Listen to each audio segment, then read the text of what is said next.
She's best known for her stand-up comic routines, often critiquing the social and political problems related to race, sexuality, and sex. Her film work has included Face Off, the Rugrats movie, and I'm the One That I Want. On TV, she made a big splash on Dancing with the Stars, Drop Dead Diva, and her own ill-fated sitcom, All American Girl. She's a staunch supporter of women's rights, as well as those of the gay, transgender, and Asian communities. Hello, I'm Ernie Manouse. Coming up on InnerVIEWS, our conversation with comedian, fashion designer, actress, author, and recording artist, Margaret Cho.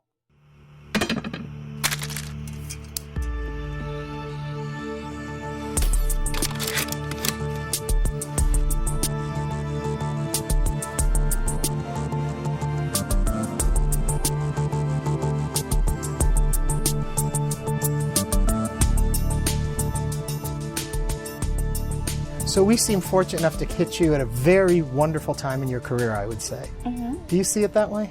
Yes, I'm very excited. I mean, it's all been wonderful, and this is an especially busy time, but things are going really well. I'm excited about it. Okay, first off, before we get into all the rest of it, Dancing with the Stars, how did that come about for you?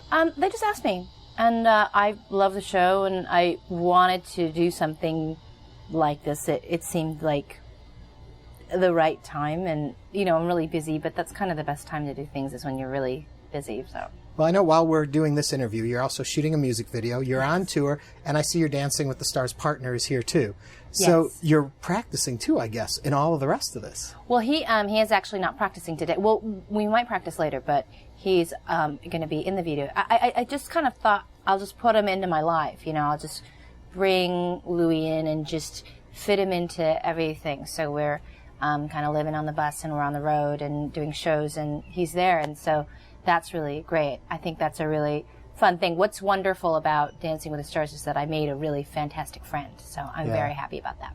So when you talk about your life and incorporating it into what you do, can you do humor? Can you tell stories that don't personally touch you?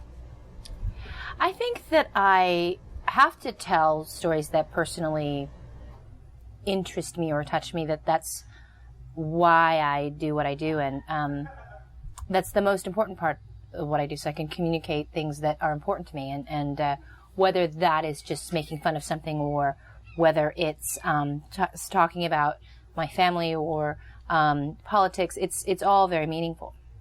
I was looking through some of your materials before we did this interview, and I started to think to myself, either you live a very unique life, or you have a way of telling the stories that happen to all of us in a very unique and funny way. Which one do you think it is? I think I do live a unique life, but also I do have a knack for remembering things and telling them or retelling them in a way that's entertaining and interesting and fun, and also universal. So I think it's a mix of both. But what I live through day to day is probably pretty unusual. Yeah. Take me way back to when it all began for you. And I always find it interesting that comedians tend to seem to have a very serious side to them, a strong edge almost, a lot of them that I know. Why do you think that is, and why do people that have faced difficulties in their life turn to comedy, do you think? I don't know. I'm pretty straightforward as a person. I'm not necessarily like a clowny kind of figure. Like I'm really, I think most comedians, if you talk to them, are pretty serious-minded people. Yeah. And I don't know what it is that makes people want to be comedians. I can't really figure it out. We're just kind of born that way. And it's a weird thing, but I do think that people in comedy are probably more serious than others. Yeah, which I always find very strange, because your life is made out of making people laugh, but they seem to be very serious individuals. Yeah, serious and also troubled and crazy and horrifying. Like that's a general, that's a general feeling I get from most comedians, is that there is a seriousness and a kind of a seriousness about the work, and a closeness to your feelings, and a closeness to people, a sort of a sensitivity that's not there in others. Yeah. When you put together an act, when you look at what you're doing, is there an emphasis put on trying to make it look relaxed and easy when it's a lot of hard work? Or does it come that easy to you? Sometimes it comes easily, sometimes it takes longer, sometimes it's all just about what I'm doing. I mean, it's all different. It all depends. There are different kinds of challenges that I would introduce into my work, things that I'm trying to do, like doing like musical comedy and that kind of stuff. It's a very challenging thing. It's a very different approach. And so that's when it gets to be hard work, when I'm like learning an instrument or learning how to sing or something. Then that's totally different. Take me once again. We're going to go back. Now we'll start down there and find out. Little girl, wanted to do comedy. Why did you end up in comedy? Well, I started as a little girl. I mean, I started very young. I was doing performances at 14, but I was pretty much a professional comedian by the time I was 16. So I was making a living and out in the world and already kind of a pro at that age. So I was very ambitious, and I always knew that I would do this. Like, I always thought about it as a child. I didn't even know what it was, but I always knew that that would be my life.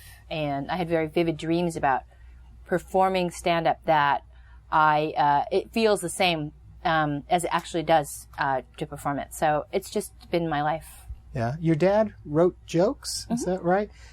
How did he embrace you wanting to go into comedy? And you are very different in your style of comedy than he is in his. Yes. Well, my parents were not really supportive in the beginning, but I was just pretty much a kid who wanted to run away from home. So they couldn't really be supportive of that. They couldn't really be supportive of this idea that I wanted to grow up so quickly. And now they're really into what I'm doing, and they're really proud, and they're very happy with my life and where it's gone. And but I couldn't imagine how it must have felt when I wanted to, do this at a sort of young age, and also drop out of school and kind of go and travel around the world. That's very odd to them. Now, see, a lot of kids have that dream, but they don't do it. Yeah, I just acted on it and I just did it, which I think is great, but also I missed out on a lot of my childhood, which I think is sad, and I think it maybe cheated me out of a big part of life that I didn't get to experience that everybody else did. Yeah. Then when people have those experiences, and I remember talking to other folks that have said similar things, I wonder how is it then that you can still tap so well into the pop culture psyche? If your experience was so unique and different growing up, and that you missed out on what a lot of your audience went through, what do you think it is that gives you the eye to see so clearly into their lives? Oh, I don't know. I guess I'm just lucky about it, but it's I think that, yeah, it's just about paying more attention or something.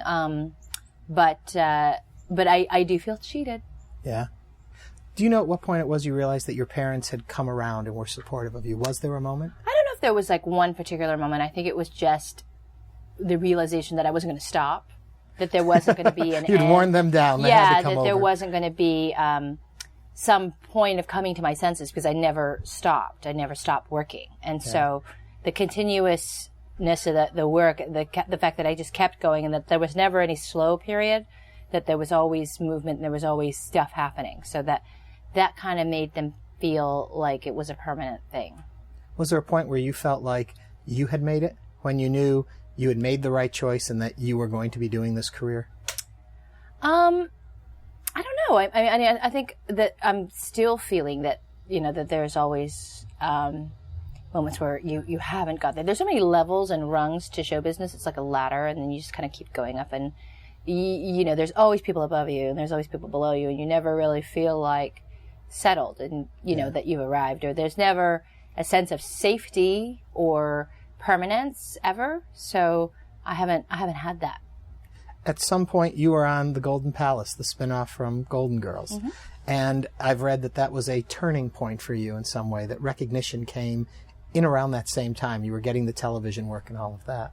Yeah, I was doing, when I did Golden Palace, I was also doing a lot of pilots, and I was doing a lot of comedy shows on television. They used to have comedians perform on TV, which is actually a rarity now. But back then it was very, very common to see stand-up comedy shows, and I was doing a lot of them. So back then I guess I felt very active, like there was a lot happening, and Golden Palace was certainly exciting. But I think that time was probably pretty magical for me, because it was just like I was just moving to LA and moving away from my family and moving into this whole new kind of family where it was all comedians that I was around. Did that change your approach to comedy? Oh, yeah, definitely changed my approach to comedy. Well, living around comedians and having comedians as my sort of primary social circle and exclusive social circle was very illuminating and exciting and frustrating because you could never get away from comics, but then you didn't want to. Like, they spoke to each other in a way that other people don't. It's a different thing. When comedians talk to each other, there's very few social rules or kind of like politeness or whatever. It's just a very different level of communication, which I appreciate. But nowadays, I don't have the same circle. I think we all sort of went our separate ways, which is fine and good. It's all about growing up. But so now, actually, oddly enough, my primary social group is musicians, which I don't know how that happened, but it just did. And it's a good thing that it did because it's led you into music. Yes. Back, though, in those days, too, when you got your sitcom, I would think that was a time period where every stand-up comic wanted that. They were hoping to get that recognition. Once one of them got it, though, and you got it in your case, outside of what happened with the network, did the other comics react differently to you? Was there kind of a jealous envy going on? Yeah, when I started doing more television stuff and when I got my own series in the 90s, there was certainly a shift in the way that other comedians saw me. I'm sure that there was professional jealousy there, and that had to do with some of it, but it was also like, oh, well, then you mean something, that you're important, or that you're valuable somehow, which I never really thought about. It just seemed to be lucky to me, but it does shift the way that people thought of me. It did shift the way that people thought of me then, or comics did. What about your family at that point? My parents were really excited. I mean, they were so... They didn't know what to expect from my career or from my life, so they were incredibly thrilled by me doing television on that level. You've been very open talking about your situation going through the sitcom and all that. And what I don't understand, hopefully you can shed some light if you've got it now, why do they hire a talent that does something and then want to alter it to something else? What is the idea there? I think the problem with me is that they saw something that I was doing on stage, and then they tried to fit it into this idea that they had originally, that I wasn't a perfect fit, but they could make me into a perfect fit. So it wasn't that they developed the idea around me so much as they wanted something, and they wanted me to fit into something that wasn't really possible for me. And that's happened pretty consistently throughout my career in small ways and big ways, and it's just about being different. It's about being somebody that hasn't been seen before, and so you have to overcome all these preconceived notions about people like you. It's very complicated. Yeah. Does it sour you to the business, all that experience at the time? No, it doesn't sour me to the business at all. I mean, I feel very fortunate to still be working more than ever, and to be very active and creatively satisfied. But when the show got canceled, I would think you get your own sitcom, and you're it, and then the sitcom is canceled. I would think that kind of drop must be devastating, because I would think if it were me, there it is, my career's done. I hit the point I could hit, and now I don't have that. Mm-hmm. How do you move through that, if in fact that was your experience? Well, I was very upset when the show was canceled, but at the same time I was so young that it couldn't really be an end point for me, because I was just getting started, and so creatively I wasn't finished, and I was just starting to move on, and I really was satisfied by being a stand-up comic. That to me was so fulfilling anyways.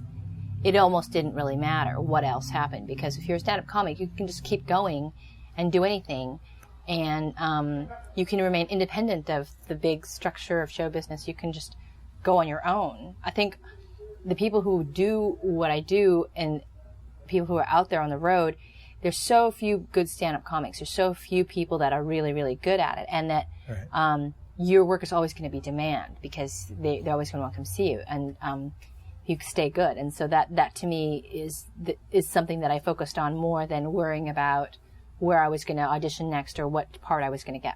And I don't mean to downplay everything else you've done in your business by talking about you as a comic, but it is a big part of what you have done. Mm-hmm. And so when you talk about success in that arena, we know with an actor, some will say being on Broadway is how they know that they've done it, different thing. For a stand-up, what is the pinnacle a stand-up looks to achieve, do you think? I think the pinnacle of stand-up is just being able to do it and being known as a stand-up comic. That is as high as you get, because, there's so much anonymity in stand-up comedy that once you've achieved a certain name recognition or a certain fan base or whatever you call it, that is that pinnacle. Because, some people just go to comedy clubs just to see comedy. They don't know who they're seeing. Right. But if you go to see a certain person, then that means that person is very successful. The movie Face Off, how did that fall into place? How did you end up doing a role like that?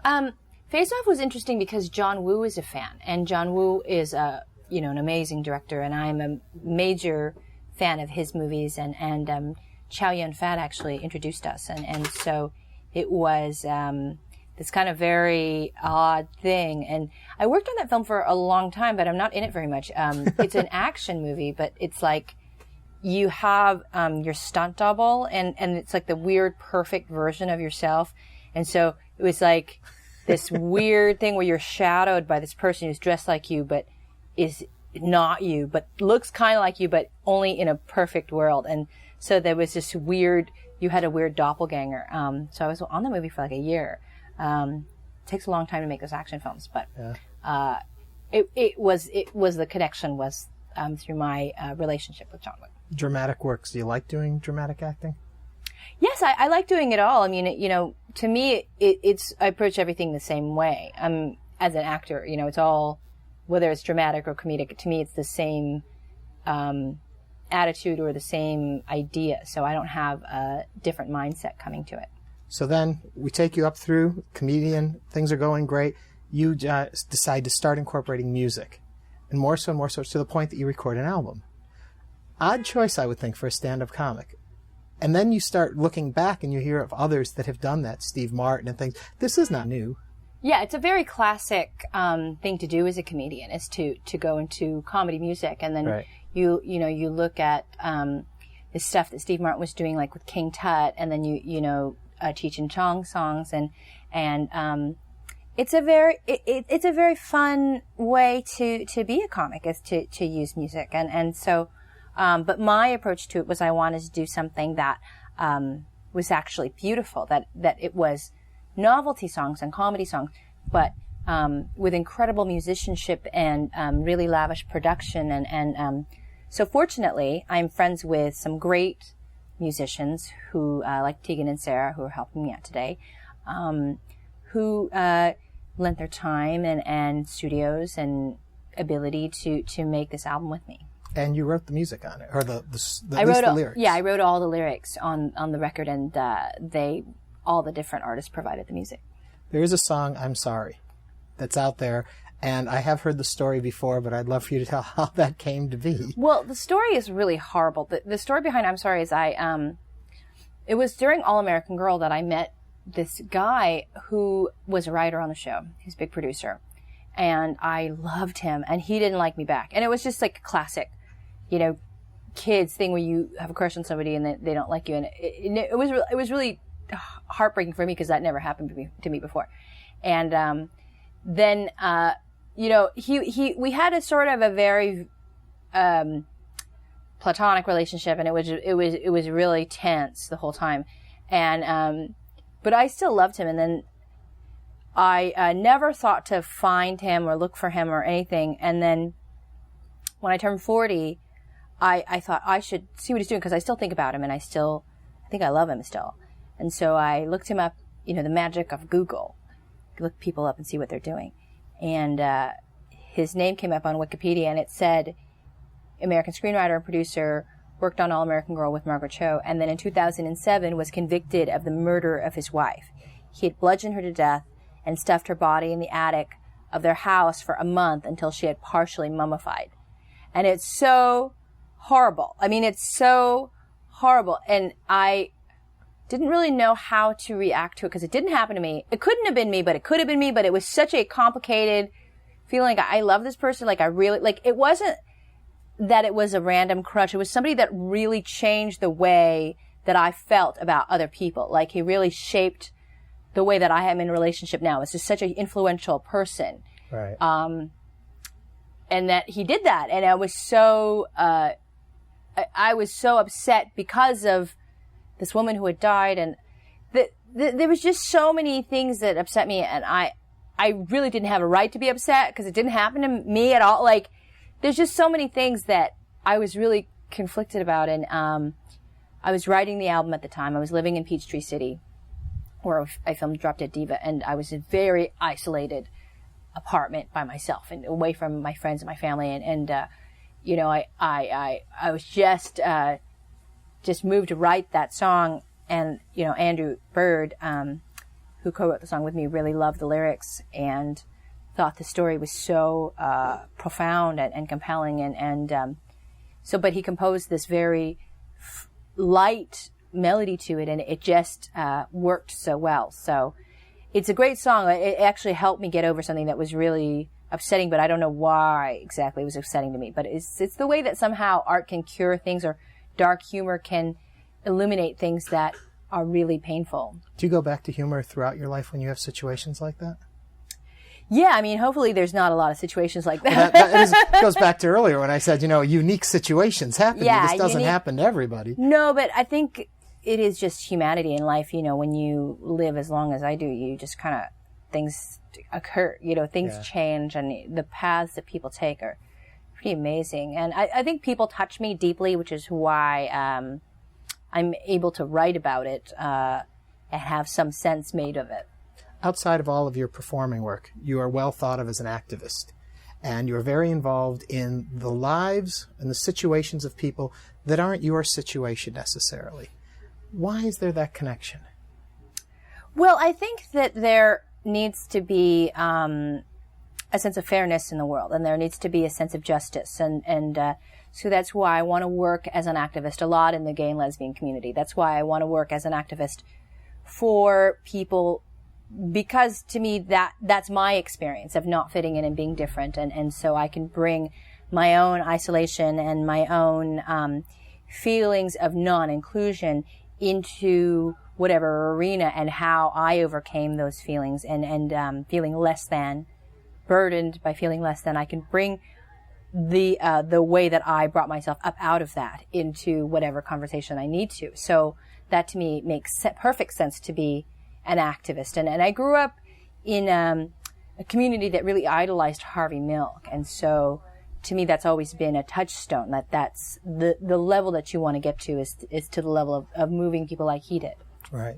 And do you feel that your voice coming from outside a community helps that community stronger than just another voice within the community? Do you think there's some validity? Well, I'm in the community. I mean, I consider myself queer, and I feel that my voice is an opinion of the community, that it's a part of the community and of the community, so it's authentic and real and important. When you say you consider yourself queer, but you're married. Yeah. I've seen two different reports on the internet. One says a conventional marriage, one says non-conventional marriage. How do you see it? I mean, I think all marriage is pretty unconventional if it works. You know, that there is to me, it's just about family and having a family. And he is my family, so that's how it's very conventional and unconventional at the same time, because I think people don't take marriage in the same serious way that I do, you know, and so, but yeah, I mean, it is very conventional for me. Yeah.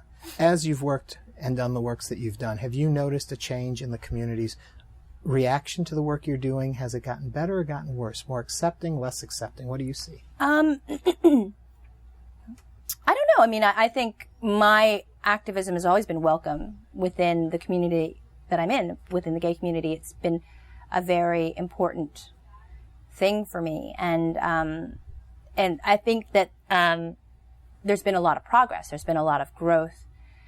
We've seen a lot of movement towards gay marriage happening, and you know, things like Don't Ask, Don't Tell being repealed. There's so much activity that's going in the positive direction, and I feel like that has a lot to do with the work that I've put in and the work that so many other people have put in. And so that's why it's important. So where do we go from here? I think it just keeps going up, you know, that you will see gay marriage being legalized, and also an attitude shift across the country and all over the world towards gay rights and humanity and human rights. And I think that things are moving in the right direction. Now, another last question before I let you go. So the album is out. You're making the videos. You're moving that. What do we expect next from you career-wise? I'd like to do more stand-up comedy. I mean, I always want to be a comic, and that to me is a very eternal part of who I am and what I will always be striving for, and doing as much as I can to be better. So that's all I know for sure. Well, thank you so much for taking the time, especially when you're so busy right now, Of course. to sit down and chat with us. Thank you. A pleasure. Margaret Cho.